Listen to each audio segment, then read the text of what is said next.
যে আমাদের জানবার বিষয়, তার প্রশ্নের সার এটাই যে মৃতদেহ মানে মানুষ মারা গেলে পরে যে সৎকার করতে হয় সেটি দাহ করতে হবে না মাটিতে রাখতে হবে না জলে ভাসাতে হবে, কোনটি করতে হবে? একদল বলেন যে যারা দাহ করে ওরা নিকৃষ্ট, দাহ যারা করে ওরা নিকৃষ্ট, মাটিতে যারা রাখে এরা উৎকৃষ্ট। আপনি একটু বলবেন, এটি তার প্রথম প্রশ্ন। উত্তর হলো, শেষের কথা দিয়ে বলি, যারা বলছে দাহ করলে অধম, তাহলে ভগবানের বাপ হয়েছে অধম। ভগবানের বাপ কে? দশরথ। দশরথের মৃত্যুর পরে ভরত অগ্নিদাহ করেছিল। ভরত তো কোনোদিন শাস্ত্র জানে নাই, কোনোদিন পড়েও নাই। আর বশিষ্ঠ মুনি পৌরোহিত্য করেছিল। বশিষ্ঠ কি শাস্ত্র জানে নাকি? শাস্ত্র তো আমরা জানি, আমরা আচার্য। যারা বলছেন দাহ করলে অধম, তাহলে ভগবান শ্রীকৃষ্ণের দাহ সৎকার হয়েছে মহাভারতের আদি পর্ব এবং মৌসল পর্ব করে দেখবেন। শরীরম বাসুদেবস্য রামস্য চ মহাত্মনা সংস্কারম লম্ভয়ামাস। ভগবান শ্রীকৃষ্ণের শরীর অগ্নি দ্বারা সংস্কৃত হয়েছে। কাজে এগুলো ভুলভাল কথা। মৃতদেহ মৃত্যুর পরে তার দাহ করার বিধান স্বয়ং ভগবান দিয়েছেন। মানুষ মারা গেলে পরে দাহ করতে হয়, ভগবান দিয়েছেন। হ্যাঁ, সমাধি দেওয়ার বিধানও আছে। এটা নয় যে সমাধি দেওয়ার কোনো বিধান নাই, ওটাও আছে।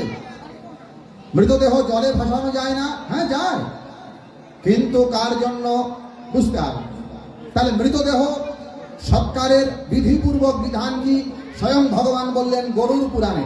একটা মজার কথা আপনাদের বলি, যারা এগুলো প্রচার করে ওরা আবার দেখবেন মাঝে মাঝে কয় গরুর পুরাণে আছে সবাই 11 দিন।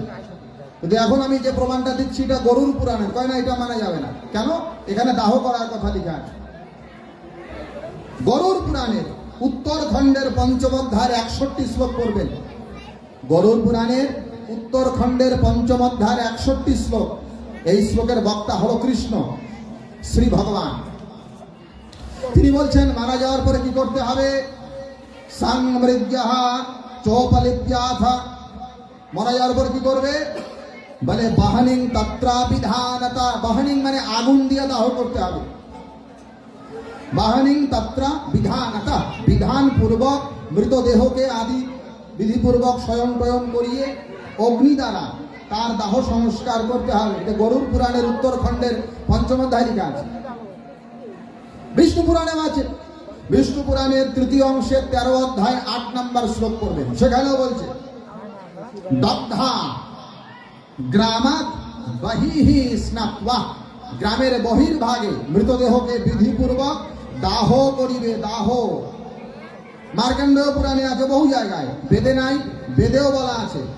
যেমন অথর্ব বেদের 18 কাণ্ড এর তৃতীয় অনুবাকের প্রথম সূত্র 5 নম্বর মন্ত্র, ইয়াং তোমামাগ্নে সমাদাহস্তু, বলছে হে অগ্নি তুমি দাহ করছো।